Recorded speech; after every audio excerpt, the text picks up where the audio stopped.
What if I told you your NBA memory has been fooling you all this time? Because sometimes the media, the league, and even the players themselves will ignore parts of a story just to make it sound better. Let me explain. Now, I'm sure we all remember Kobe Bryant's incredible last game when he played every single minute, won the game, and dropped 60 points on the Utah Jazz.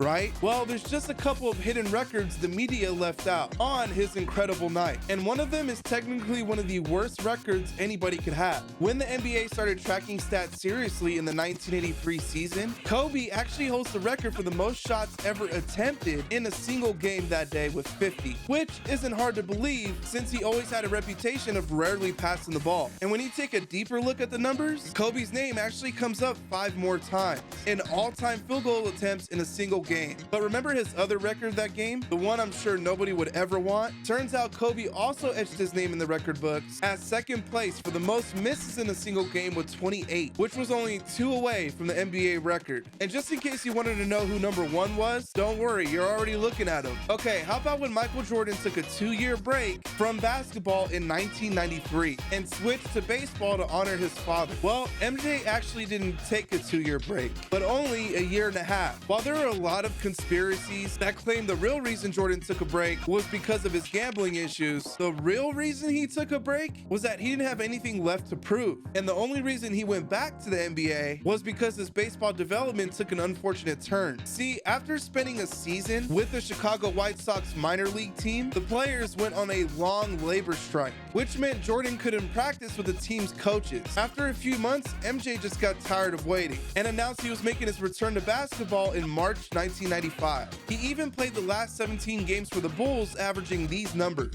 and even made it to the second round of the playoffs. While they'd ultimately be eliminated in 6 games by the Magic, I'm sure you remember what happened the next season. Bulls have swept the Magic. Jordan finishes with 45 points. The Bulls do it 106 to 101. With a full offseason, MJ not only got his revenge on the Magic a year later, but he also added 3 more titles to his name. So while it can be great to come across a feel-good story, don't believe everything you read immediately. There may be another layer to it that the media just doesn't want you to know about.